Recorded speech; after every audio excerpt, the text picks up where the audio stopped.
Meeting is now streaming live on YouTube.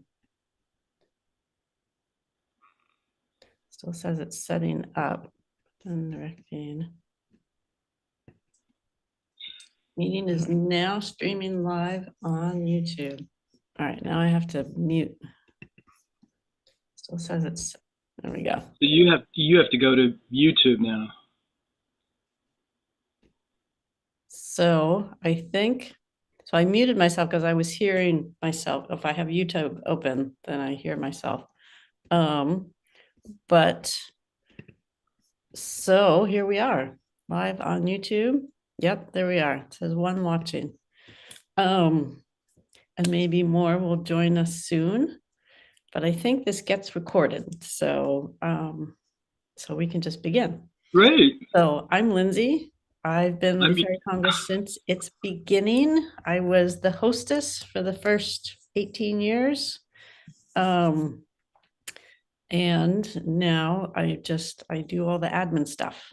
And I'm here today with Jan, who's also been involved. I came in 2003. You're muted.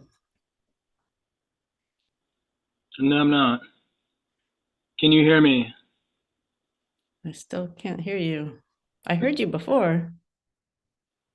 It's. Hang on, maybe. Okay. No, I'm not. Okay. Can you hear me? Yes. I still can't hear you. There we go. I heard you before. So I just closed my, hang on.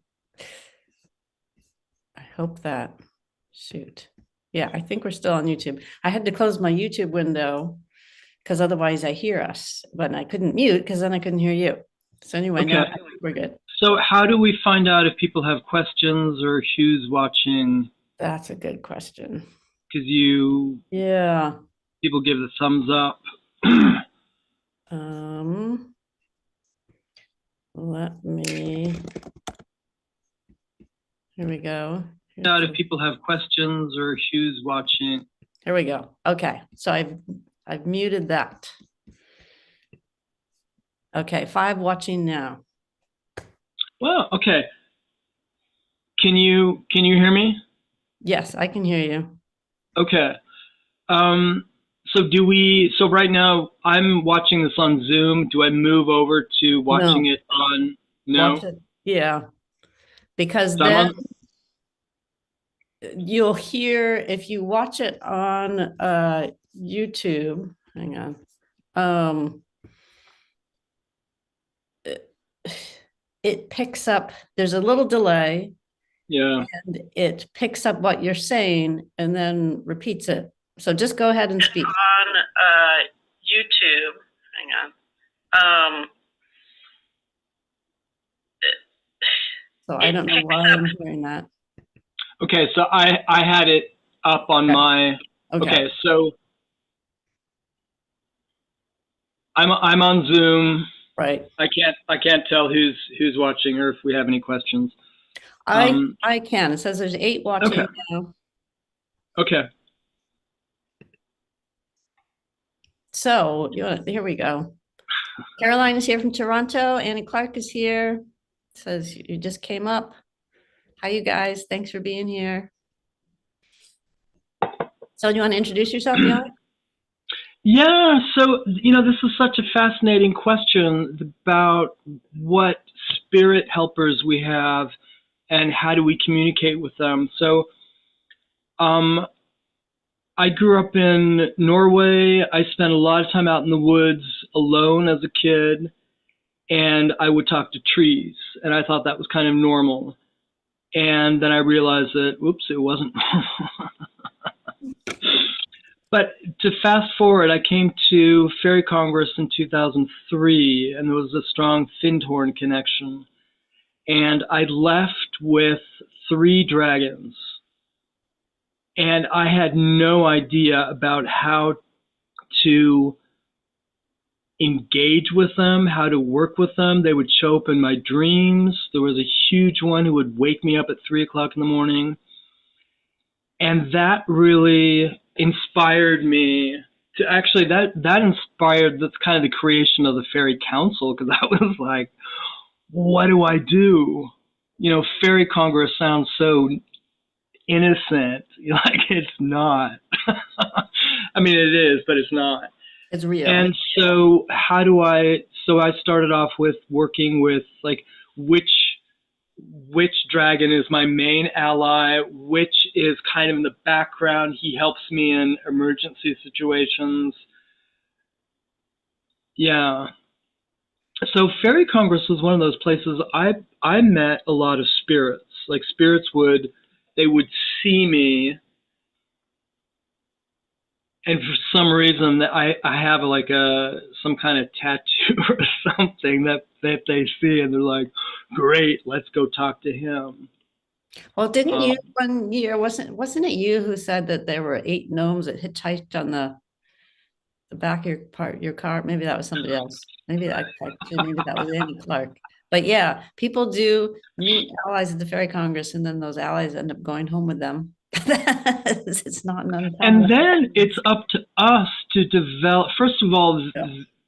do a vetting process. Because there are so many spirits that see you and then they go like, oh, he looks like a fun one to hang out with, and maybe they shouldn't be hanging out with you. Like, who are the ones that you should really work with or can work with to do good fairy work, shamanic work, nature spirit work, earth regeneration? Like, who are the ones you really need to work with? Yeah. So maybe Um, can we go back to when you first met those dragons? How did you figure out? Like, were you doing shamanic journeys then, or was it just like I in your would have to. dreams? So Or I'm having to dial rewind to 2003. So that was quite a while ago. That was more than 20 years ago. yeah, And I had been studying. I think I was Reiki attuned. I was studying with some kind of archaic Christian, um, the Rosicrucians. I mean, there was some. I was getting into I was talking to angels basically. I think that was my main. I had had some UFO experiences, and as a kid, I was talking to trees. And so I didn't have any good guidance. I mean, I really had to kind of find good teachers. Like, how do I develop good relationships? Um, with, in this case, the dragons were the ones who showed up first. and Um, actually, so Penny asked a question. How can you talk about how you vet them? Even now, I guess now, do you use a shamanic journey? Has your process changed in the 20 years? well, I think I'm a lot more. Well, it's changed in that I'm a lot. I'm specific on who I work with. Just because a spirit shows up doesn't mean I have to have a relationship with them. And but you also, so I have a kind of a core spirit team. So let's say there's a new.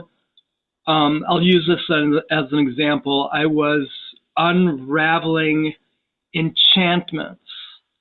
When somebody gets enchanted, they're kind of hypnotized, and there's a lot of things that go on. Lilith was the one who showed up, like, oh, I know how to unravel, unravel enchantments, like set people free. But I had to go in and go, I don't know who are you? I mean, there's so many stories, especially some of these mythical creatures. You like what's real, what's psychically real, and what's a figment of our imagination, what's a thought form, and what's in Lilith's case, I had to go back to. I checked in with my spirits, and we almost had like almost like a job interview, which is kind of funny when you're working with somebody like Lilith.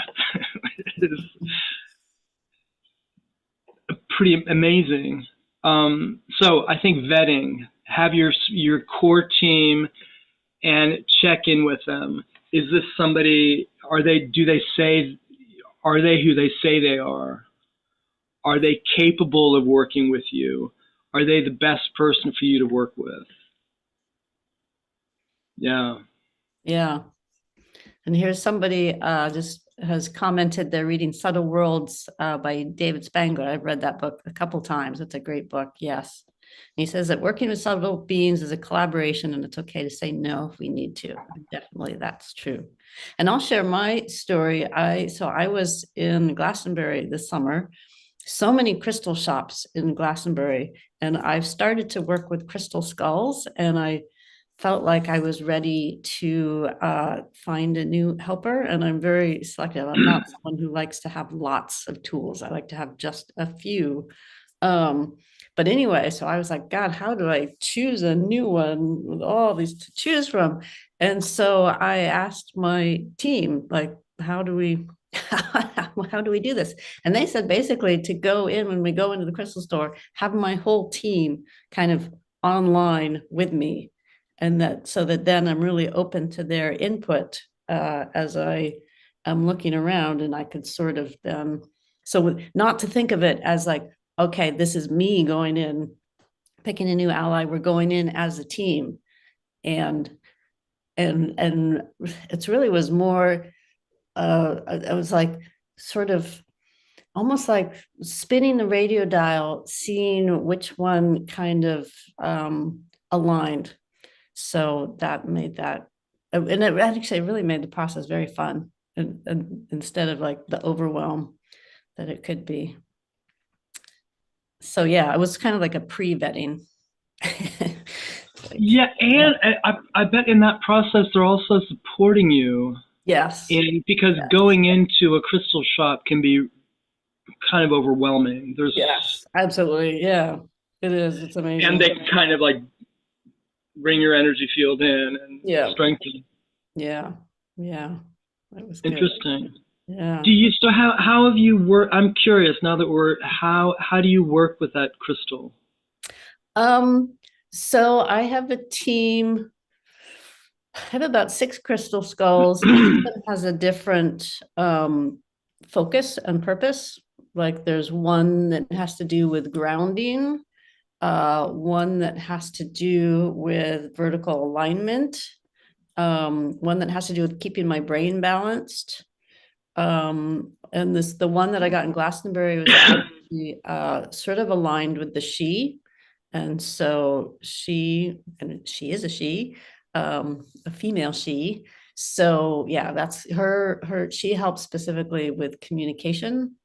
Um, Another one, my first one is an amethyst, and she attunes me to the violet flame, and yeah, keeps my heart open. So yeah, they each have their own sort of role. And then yeah, so then I just kind of I can call on them individually usually, and sometimes if I'm traveling somewhere, like when I went to Wales, I think I just brought 3 of them with me and then acquired the 4th. So I sort of pick and choose. Yeah, for any particular moment, if I need extra support in one particular area. But other than that, they're kind of, I see them kind of as a ring around me. They're all supporting me in different ways. I'm curious, how have your I mean, we've both been doing this work for quite a while. How has your relationship with spirit helpers changed? And have there been some that have left, like you don't see Yes. very often? How is that? Um, I would say so here's one thing, and I think this is one way and that we're different. I'm always amazed when we do journeys together. You're always like, oh, this guy came in and he's like the sea captain from very specific. And I'm just like, I don't know who was there, but this is the message I got. So to a certain extent, I'm not always very clear on exactly who I'm working with, but I will say, like when I lived on the Columbia River, when I was in Wenatchee, I was working a lot with the Columbia River. So I had various river goddesses, like Ocean, she's the goddess of river in the, I'm gonna blank on the name, Yoruba. the West African. So she came in spontaneously, and I was like, whoa, you're a different tradition than I'm used to. But it was like, because you're working with rivers, she came in, and now I'm not working with rivers so much, and Mm. she doesn't show up. So yeah. And I would say that's the one I've noticed most. Um, Other than that, I mean, definitely in terms of the beings of place, when I was at Scalitude, obviously I would work with the beings of Scalitude. Now that I'm not there, I work more with my local allies here. But in terms of I guess I would call my personal guides or my upper level beings, I sort of feel like they stay fairly consistent. As far as I know, yeah, as I say, I'm not as clear. In fact, my guide once told me that I was back when I was at Scalitude, I was in a meditation and they kind of called me and pulled me to be part of this ceremony, this ritual. We were all in a circle and doing things. And afterwards, I was like, what was that about? And they were like, you don't need to know. Just we needed you there. You don't have to know. Because I wouldn't have been able to handle it. Like, oh my God. Mm. So Wow. so a lot of the times that's kind of how I am. They're like, I operate on a need to know basis. If I don't need to know who they are, because I think I know I have angels and archangels. Like when I do a reading with a psychic, they're like, oh yeah, you've got 7 angels and 3 archangels who work with you. And I'm like, great. That's but but the angels are like, you don't need to know our names or anything. It'll just spin you out and just know that we're here. So It's interesting. Like some people get names and they get these yeah, amazing, like multi-syllable, and I've given up like trying to yeah, get like I get these like, well, you can call me Bob, yeah, you can call me Fred. I'm yeah, like, yeah. Names are hard for sure. hmm Although I did, yeah. So I met a new dragon when I went to Wales. I met a new dragon, and it took me a long time because I did want a name. And actually, it's happened a couple times with dragons, especially because the Welsh names are so blah, blah, blah. So they would say, "Well, it has this rhythm, no, no, no, no, no," and then I'd have to like pick out the syllables, like "r." But, yeah, but yeah, how do you recognize when a spirit is around, or one of your helping spirits is around? How do you know, and how do you discern? Because there are sometimes, I'm going to tell this one story. This is like years ago, and I remember there was this. I was out. I think I was out in kind of the wilderness, or I was out in. I can't remember, but there was this blue orb that showed up, and I was just mesmerized by just how beautiful it was, and it gave off this like beautiful feeling, and it came into my heart, and I was like, and I must have been, I don't know, I was in my 20s, I was kind of naive, and that being was not what it said it was. Hmm. It just scrambled my energy field. I was out of it. I had to do find somebody to do like an exorcism or like a clearing. And this one was like, he was really dark. He just wanted to like just scramble me. Wow. And ever since, I mean, that was kind of a wake up call because it was like this beautiful orb with shifting colors. And so there are a lot of tricks. I guess what I'm saying, there are a lot of tricksters out there. And I think I learned from that experience, like, yeah, be just vetting, do the whole interview process. Like, are you who you like? Bring in your helping spirits, the ones of your core team. Is this person? Because we can get easily taken out. What I mean by that is like you can lose a couple of weeks of just, you don't need that. Yeah. So Sure. check in with your helping team. Are they who they say they are? Interesting. I think maybe you're more open than I am. I feel like my strategy is always to build up my inner light so strongly that anything dark just can't even get close. And I did have actually when I first moved to Scalitude, there was some dark entity. I was lying in bed one night, 2 o'clock in the morning, and I just felt this really cold, dark energy come into the room. And it's like, I was there on my own. I'd only been there a couple months. And I was like, okay, all I can do is like shine my light, just get my inner light so strong, shine my light. And I had to like do that for a while. I wasn't tracking time. It's like, keep shining my light really strongly. And finally it left. But that was, yeah. And I think I came across a really great prayer, which I don't know if I can find it. So let's see if I can bring it back. May I be protected by the power of my positive energy or something, something like that. But yeah, that's always been my. Interesting. Yeah, because I haven't had any. I've been doing years of shamanic work and healing work, and I haven't had.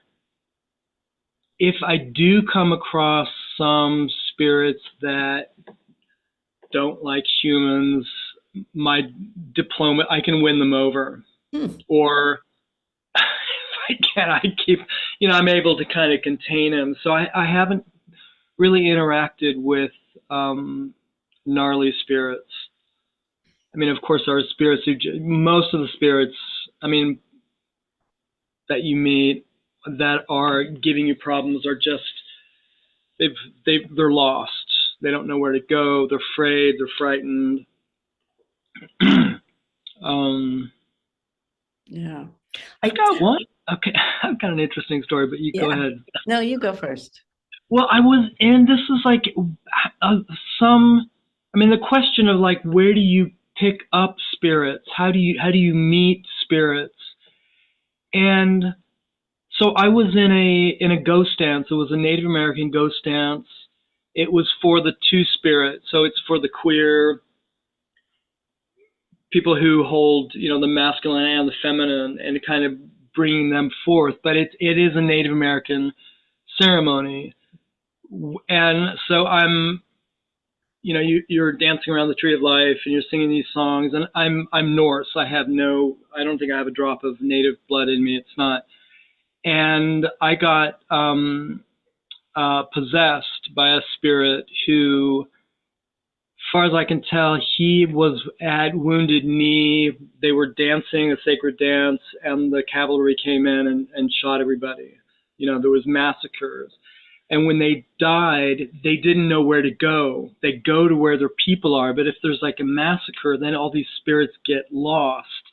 So this is like and he was at this ceremony, the spirit, and saw me as a white guy trying to stumble my way through Lakota songs.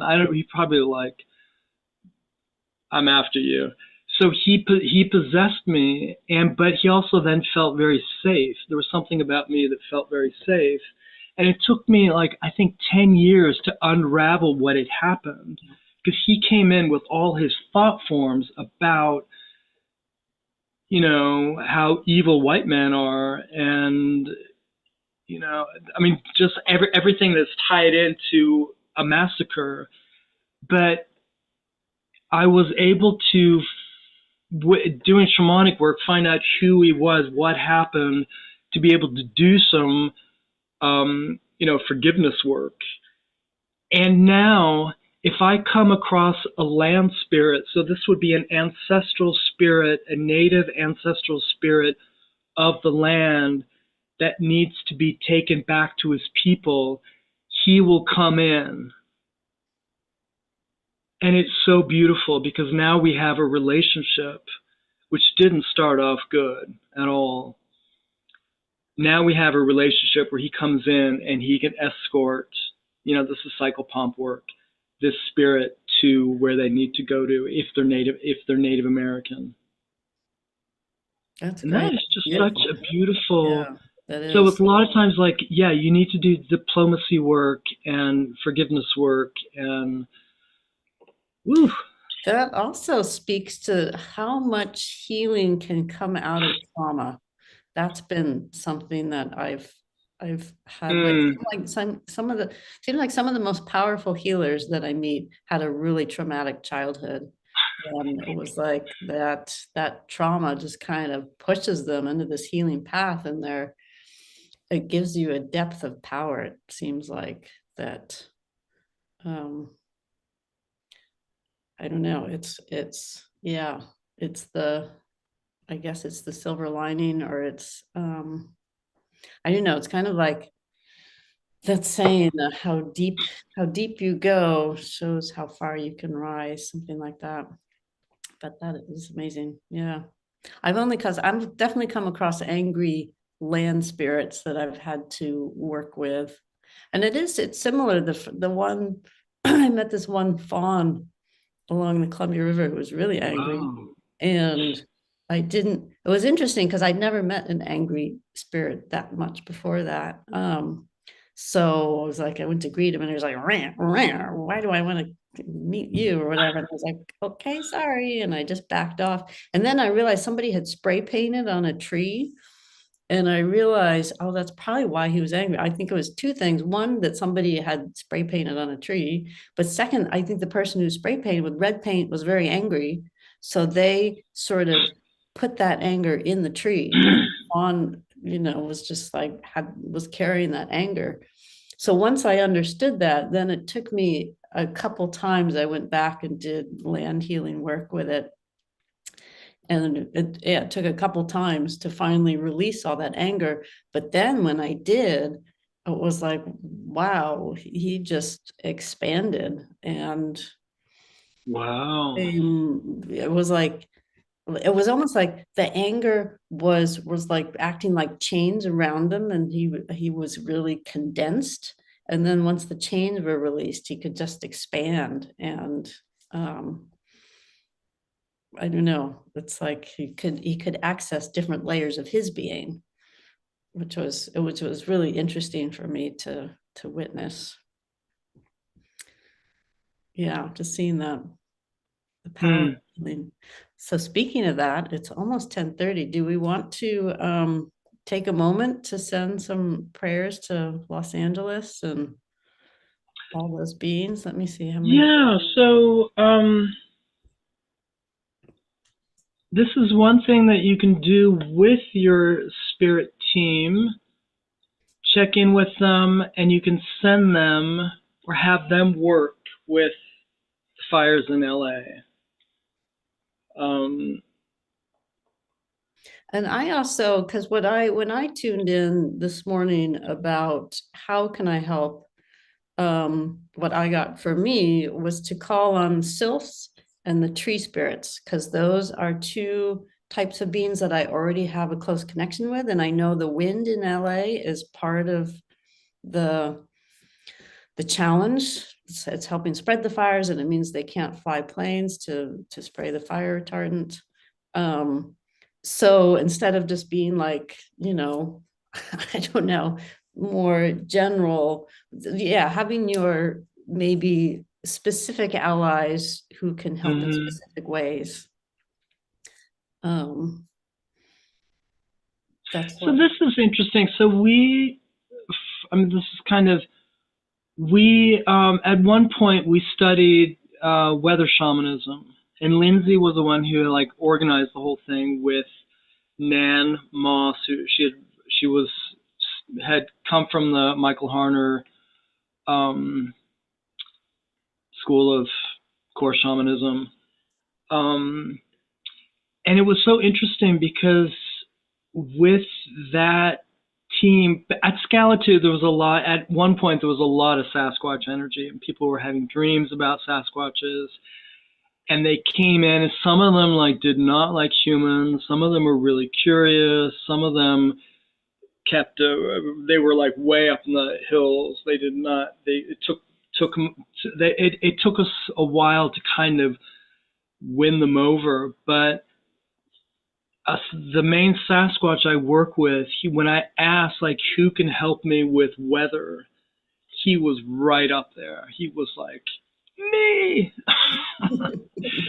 So some of them, like and I just have to put in a little plug for the Sasquatch because they are masters of the middle world. They know how to move in the middle world and work with weather and heat and moisture, and they know how to do that. Um, yeah. Yeah, they would be good to call on too.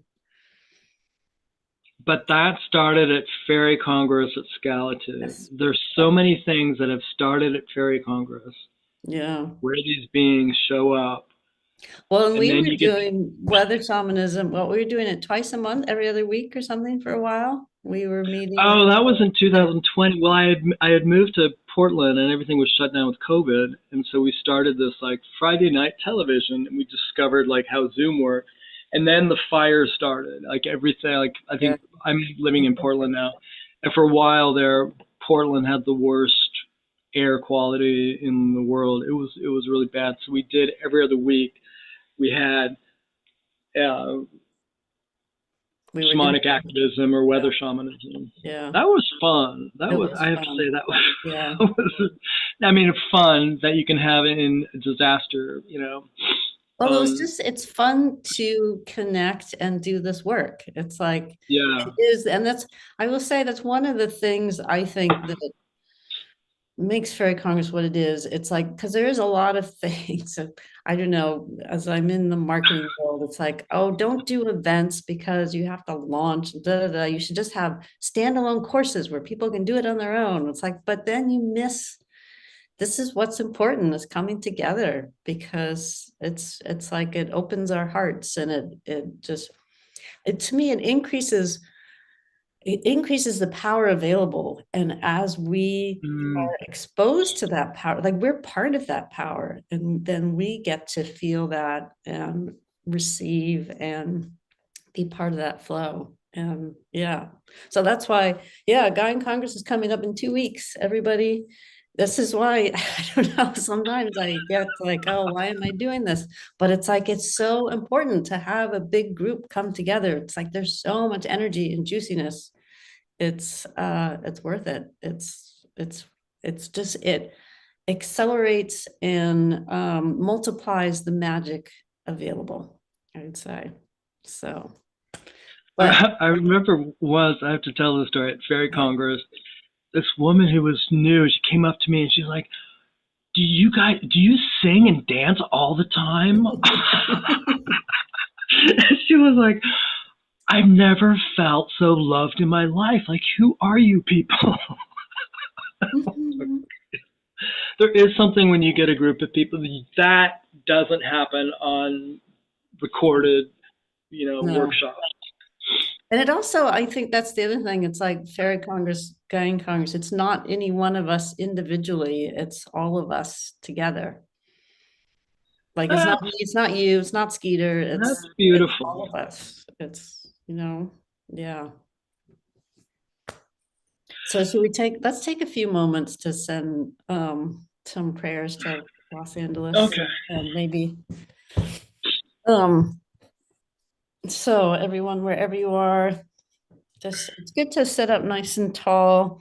Just gets that vertical alignment between earth and sky. Couple deep breaths. Feel that connection to the earth through your sit bones, the soles of your feet, whatever is connected beneath you. Letting your spine lengthen up. And just feel the top of the head opening to connect to the sky above. So see in your spine a column of light connecting earth and sky. This is part of our spiritual anatomy, this central column of light. Many teachers have spoken about it. And I think, yeah, we've kind of lost touch with it. But so now just reorienting around this light. And then let the light radiate out through your physical body out into your aura around you. Just remembering our true identity as divine beings of light. And then seeing all of us in the circle joining together. magnifying, multiplying our light. And then call on whoever feels called. I'm calling on the sylphs and the tree beings, and we'll call on the Sasquatch, angels, archangels. And you could put in the chat if you want any beings you'd like to call in, or just do it internally. Dragons, unicorns. All of these beings, they want to help us, but they need to be called on.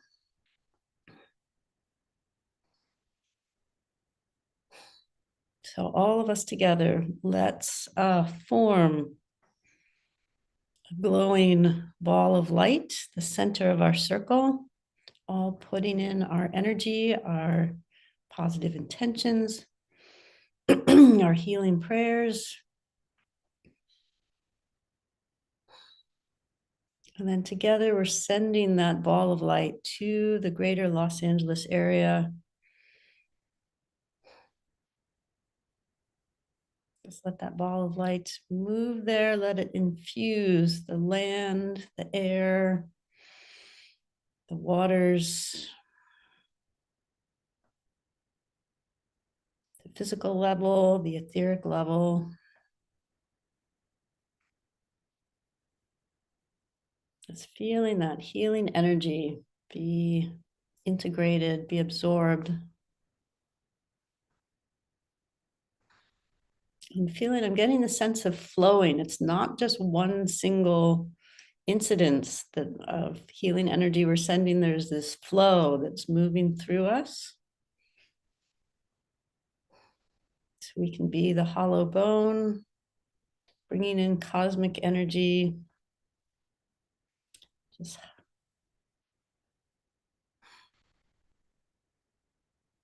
I'm seeing a strong flow, strong stream of light moving through us to the land, the waters, the trees, all the beings of Los Angeles.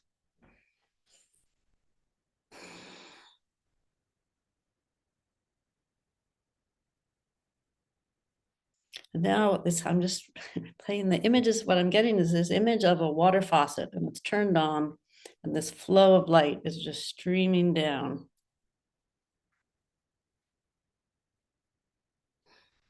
And it's moving down deep into the land. It's not just at the surface, it's moving down to the layers,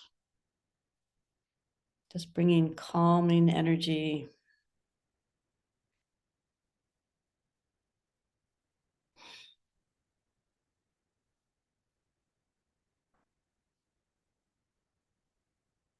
All right, let's just take 3 more deep breaths together to kind of seal this.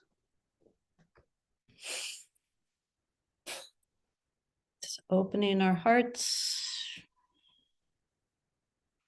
just feeling our connection, feeling our circle.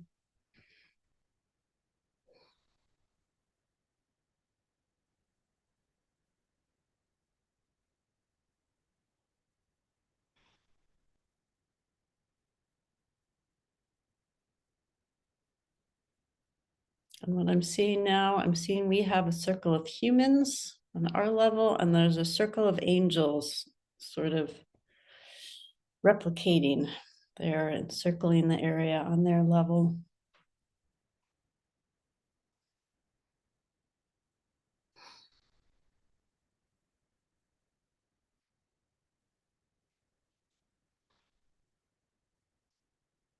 And it is so, and so it is.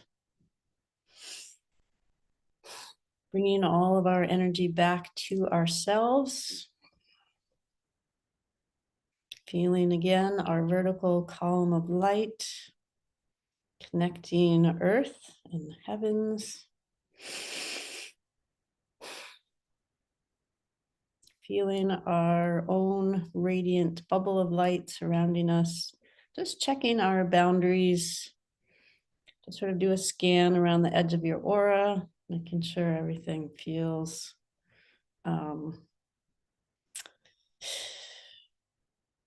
the word? Feel solid, you feel contained again.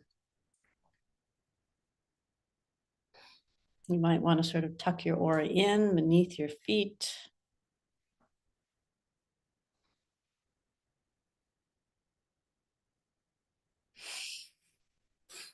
Okay, and opening our eyes. Well, thank you, everyone. Thank you, Lindsay. Yeah, that felt great. Is there anything else you want to say before? I mean, there's so much. This is such a Actually, rich. we should give a mention of the monthly workshops because Jan has put together an amazing series of workshops for the year. We're going to meet all sorts of different beings.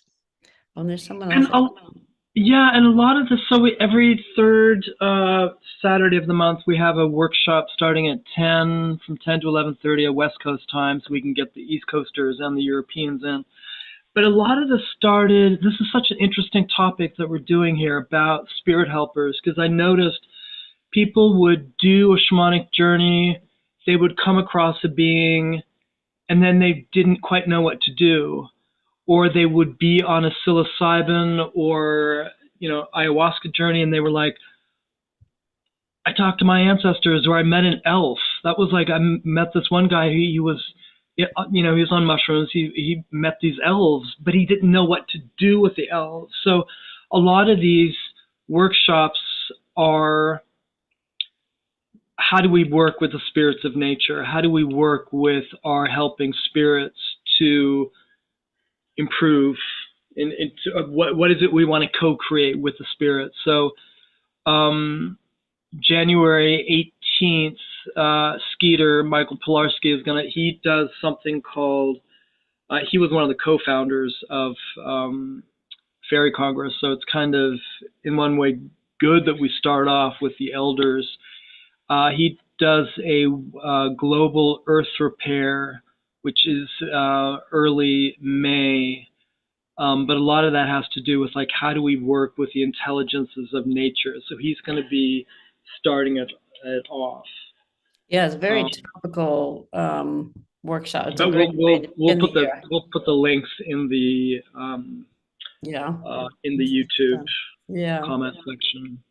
But yeah, so he has a whole history of permaculture. He started doing permaculture in like the 1980s. He does wildcrafting, botanical. So he works really closely with plants and also the spiritual side of plants. So he is a great resource. So we're starting off, yes, with him. So in terms of like, how do we work with the intelligence of nature to support the planet? He's a wealth of experience. Yes.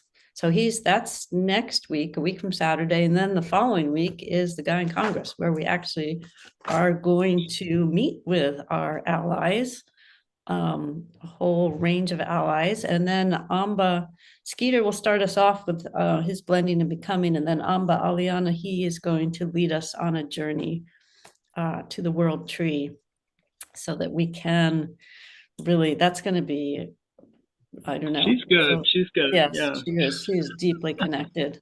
And so, yeah, basically, we're not just into talking about things, we are into doing the work. And it's so much more powerful to have a group of people doing it together. So we hope you can join us. And yeah, we'll put the links in the bio. All right. Thank you all. Thank you all. Thank you, Lindsay. Yeah. So, stop live stream. I think that's what I'm going to do. All right. So yeah, we hope to see you all. And also the community is free. You can always just drop in there. Book club is free. And